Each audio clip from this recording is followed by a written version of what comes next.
Deus, em sua soberana graça, nos deu a oportunidade e nós voltamos com muita alegria aqui na TV Fé Perfeita, 24 horas no ar, através do site www.feperfeita.org.br e através desta emissora que nesta hora transmite a mensagem do Evangelho de Jesus Cristo até você.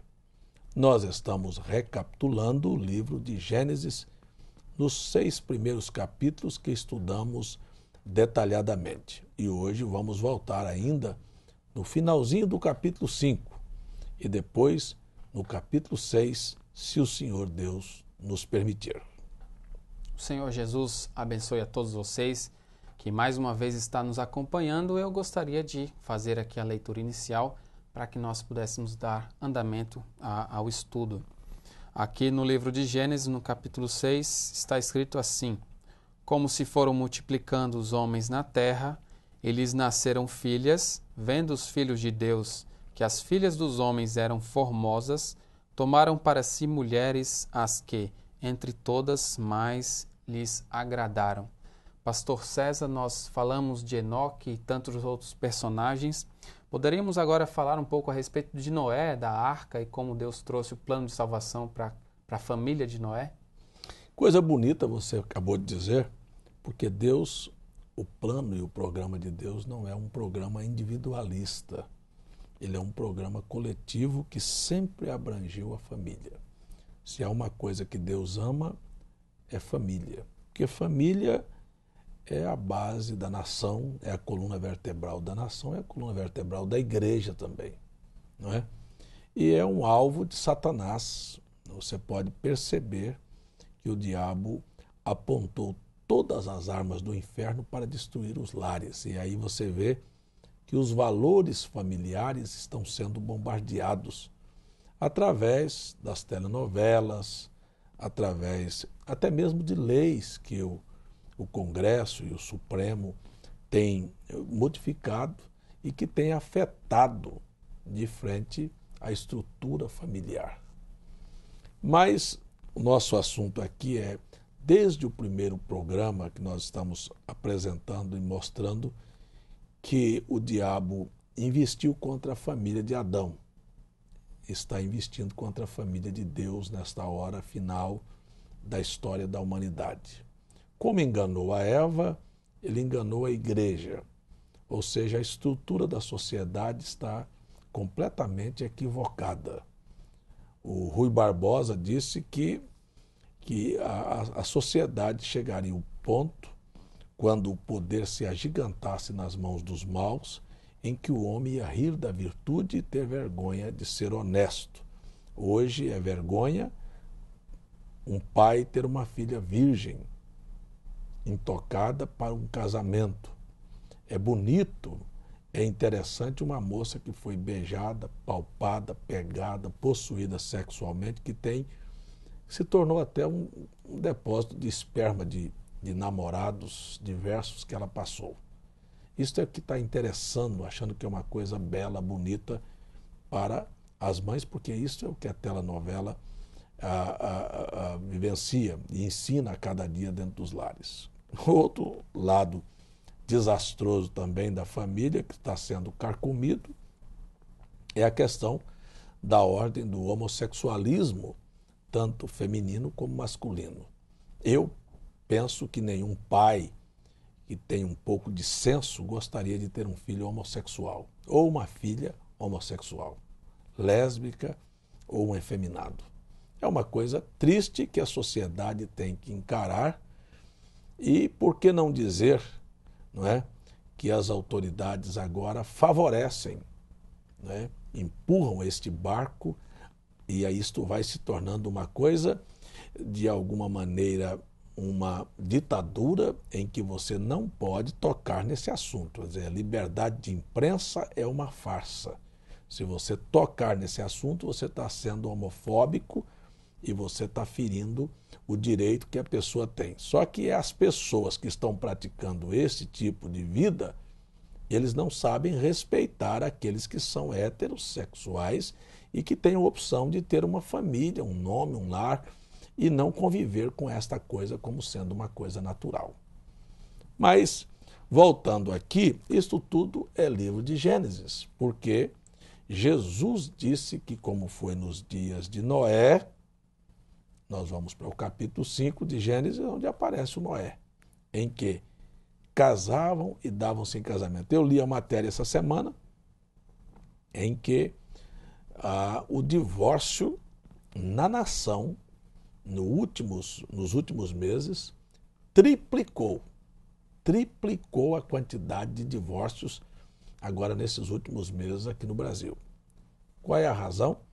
É o cumprimento desta abençoada Bíblia, que diz como foi nos dias de Noé, em que casavam e davam-se em casamento, ou seja, casavam, divorciavam e casavam-se novamente. A figura de Noé, na Bíblia Sagrada, no Evangelho de Lucas, capítulo 17, é muito clara quando Jesus disse que como foi nos dias de Noé. Noé é um profeta antediluviano, ou seja, Noé, através da sua vida separada e com Deus, profetizou a destruição do gênero humano sobre a terra, por causa da maldade e da multiplicação, como você leu. Por favor, eu gostaria que você repetisse a leitura do capítulo 6, verso 1. Isso mesmo, no capítulo 6 está escrito assim: como se foram multiplicando os homens na terra, e lhes nasceram filhas, vendo os filhos de Deus que as filhas dos homens eram formosas, tomaram para si mulheres, as que entre todas mais lhes agradaram, né? Pois é, você veja, essa multiplicação ocorreu assim. Nós estudamos já aqui que são 6.000 anos em que o homem está na Terra. Olha, nós tivemos aí 5.800 anos para a população mundial alcançar 1 bilhão de pessoas, de habitantes na Terra. 5.800 anos. De 200 anos para cá, 200 e poucos anos para cá, nós tivemos esta multiplicação por 7. Ou seja, hoje, 1802, a população mundial era de 1 bilhão de pessoas.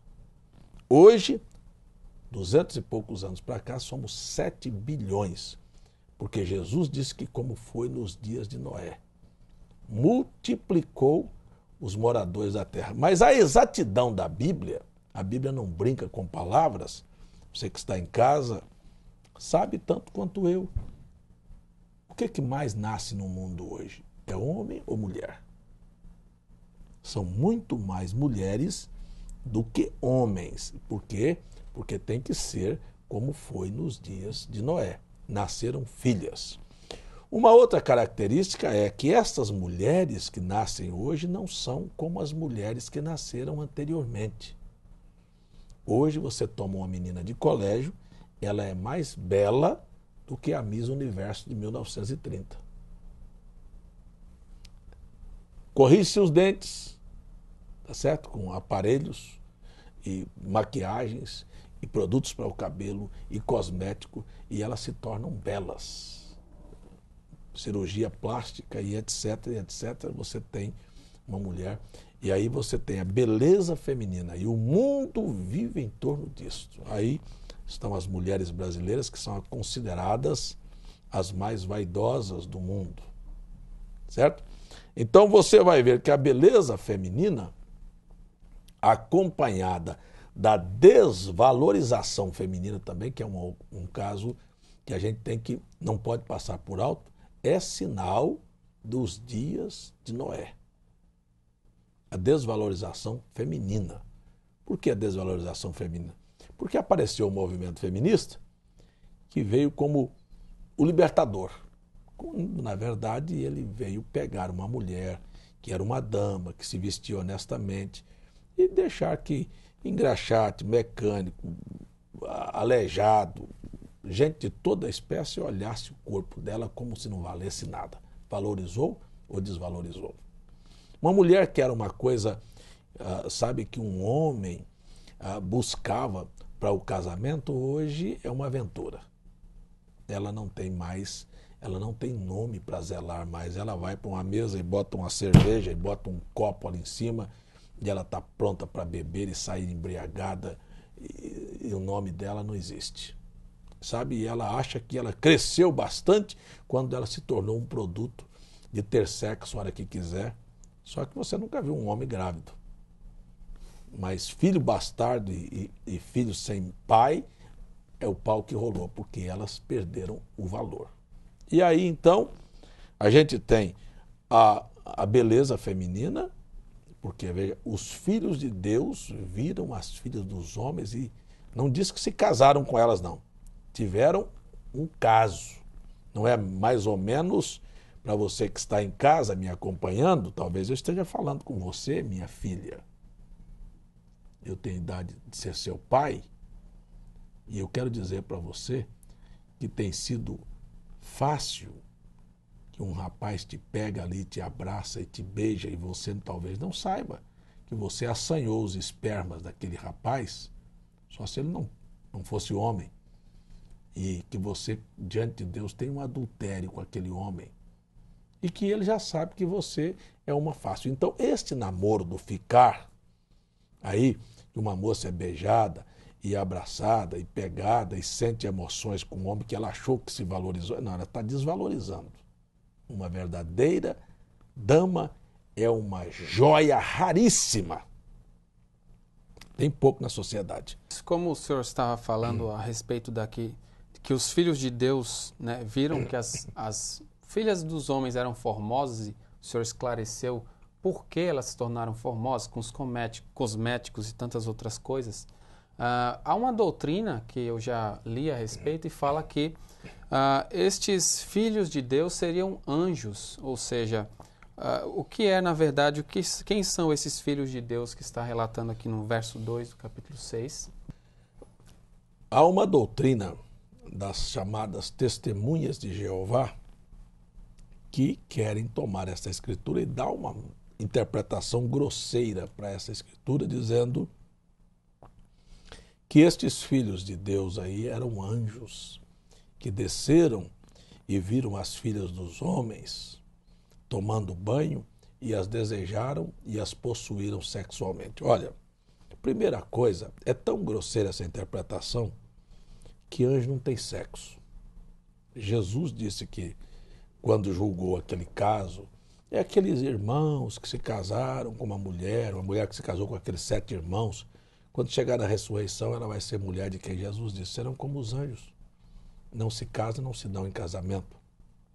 Então a primeira coisa que a gente tem que entender é que anjo não pratica sexo. Anjos são espíritos ministradores que trabalham em favor daqueles que hão de herdar a vida eterna, falando de anjos de Deus. E anjos caídos são espíritos ministradores que trabalham para Satanás, para perversão e arrastar as pessoas para a perdição. Então, em primeiro lugar, não é isto. Quando a Bíblia diz filhos de Deus, você observa que até o capítulo 6 do livro de Gênesis havia 2 linhagens distintas de pessoas. Uma descendeu de Caim e a outra descendeu de Sete. Os que descenderam de Sete vieram de Adão e Adão veio de Deus. Então era chamado de filhos de Deus. Os que descenderam de Caim, como Caim é filho do maligno, 1 João capítulo 3, verso 12, eles são catalogados como filhos dos homens. E aí você vê a beleza feminina aqui representada nestas mulheres, sabe, que são chamadas hoje ainda de avião, que mulheraço, que mulherão. Eram mulheres formosas, tinha muita carne, sabe? E aí os filhos de Deus encheram os olhos, como os homens enchem os olhos em mulheres que não podem ter um corpo mais bonito, que se tornam vulgares, não é?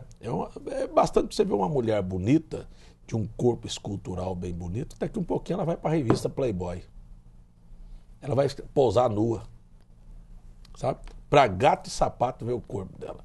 Então, foi isso que aconteceu. Eles viram essas mulheres e elas são fáceis, que aí a Bíblia diz que eles tomaram como desejaram, como está na sociedade hoje. Então, estes são os dias que precedem a volta de Jesus. O segundo passo que eu estava falando era a questão da questão familiar dos nossos dias, que é a questão dos dias de Sodoma. Você vê que os dias de Sodoma é o retrato falado dos nossos dias, que nos dias de Sodoma, lá em São Lucas, e Jesus associou as duas coisas, você vê que os anjos vieram para destruir Sodoma. Ló encontra-se com os dois anjos, os leva para casa, e os moradores da cidade desejam possuir aqueles anjos, né? E vem a Ló e diz, nos dê os homens. Ele diz, não, eu vou dar minhas filhas virgens. Porque a Bíblia diz que o Ló abominava o que estava acontecendo em Sodoma. Só que a gente não pode esquecer nunca desses fatos. O Noé, ele sabia que o Enoque já tinha sido arrebatado. Ele é figura de quem vai para a tribulação. E o Ló é figura do crente apóstata, que está vendo tudo errado, mas está misturado. E o anjo manda ele sair de Sodoma. Só tem uma coisa aqui. O Abraão estava lá fora comendo novilho cevado com Elohim, conhecendo duas coisas distintas. Primeiro, deixando que Elohim revelasse os segredos do coração dele. Porque ele disse, onde está Sara, tua mulher? Ele disse, está na tenda. Ele disse, por que ela está rindo? Veja, ele estava revelando o segredo dos corações. Mas daqui um pouquinho, o Elohim passa a revelar o que estava no coração de Elohim para Abraão. Essa é a coisa espetacular. Quem está em comunhão com Deus conhece a hora, porque Abraão é chamado de amigo de Deus e Deus falou, eu não posso esconder o que vou fazer do meu amigo Abraão. E Deus também não está escondendo de você o que ele está fazendo nesta hora.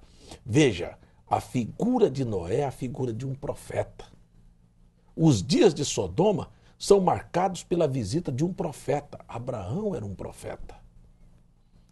Tanto o Enoque como o Abraão são aqueles com quem Deus tem compromisso. Deus nunca teve um compromisso com Ló. E aí eu quero parar aqui para dizer uma coisa para você muito séria.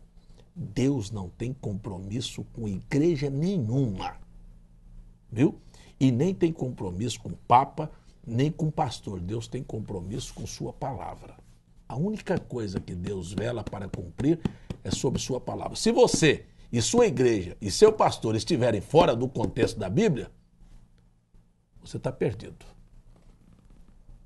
Deus não tem o menor compromisso com você. E na hora de destruir, ele fica com a sua palavra. E na hora de preservar, ele preserva pela sua palavra. Aí então é onde entra a figura do Noé, que andava com Deus, Deus ia destruir o mundo. Então chamou Noé e sua família. Agora eu quero dizer para você, as pessoas não entendem a Bíblia. Nós vamos ver aqui a figura do Noé e vamos ver a figura do Abraão. Tanto Noé foi salvo com a sua família, como Abraão também. Deus disse para ele que em Abraão seriam benditas todas as famílias da terra. Então, o projeto de Deus é família. E a Bíblia é clara em mostrar Noé salvo com a família, Abraão vem com a sua família. Quando Deus vai tirar os israelitas do Egito, mandou passar o sangue no umbral da porta para salvar a família. A Raabe põe os seus filhos dentro de casa, seus parentes dentro de casa para salvar a família.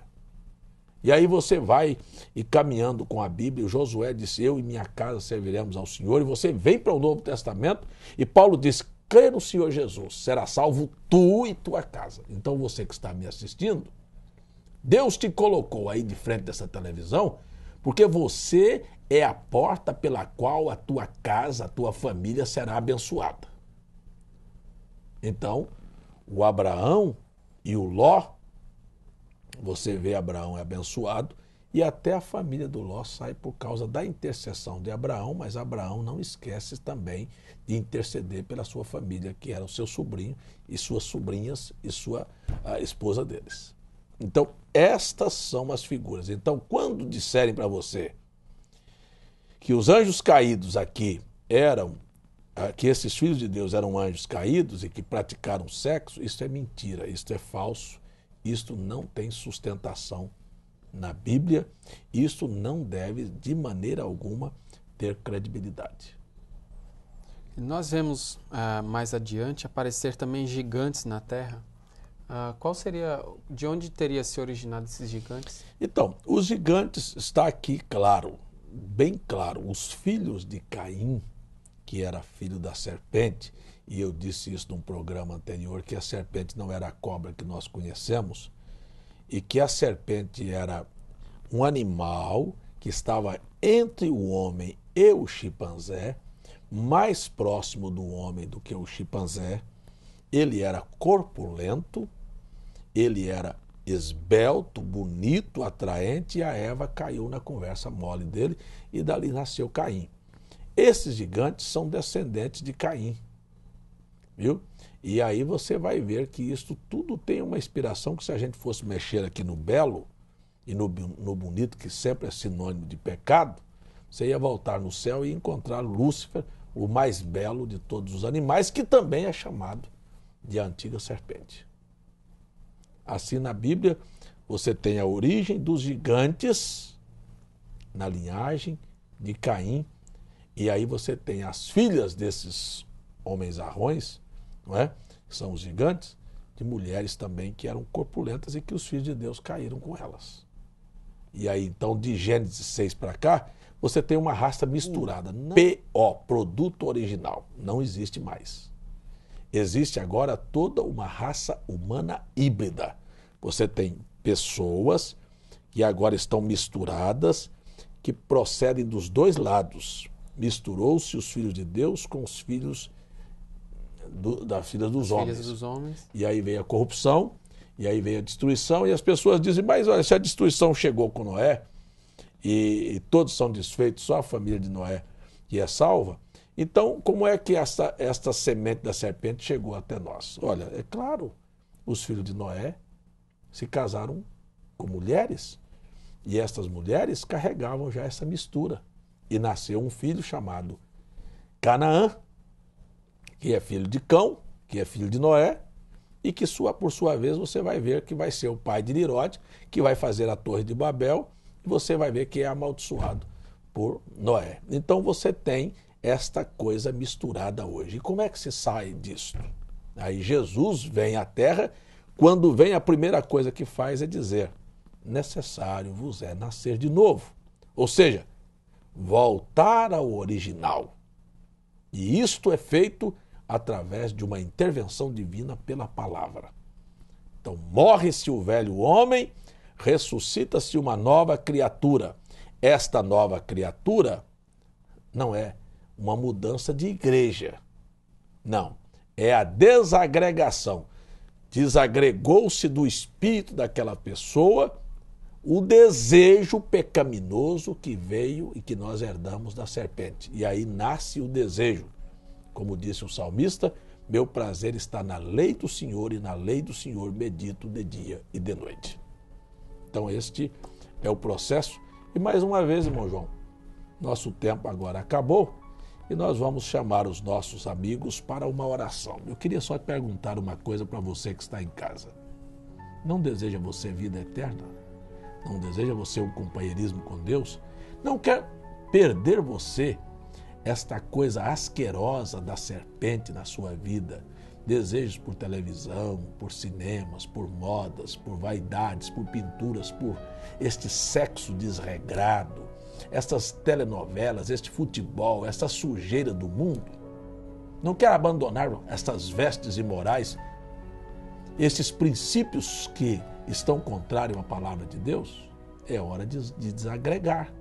E é isto que eu te chamo a fazer quando te chamo para orar nesta hora. Pai, peço que a tua palavra limpe o coração das pessoas e desagregue da vida e dos hábitos familiares esta herança maligna da serpente. Em nome de Jesus, e que a alma deles sejam lavadas no teu sangue, purificadas, e que a dívida seja paga e eles sejam salvos. Assim estou pedindo cura, libertação e paz e bênção para as famílias, em nome de Jesus Cristo. Amém. Deus abençoe a vocês que estão nos acompanhando agora neste momento.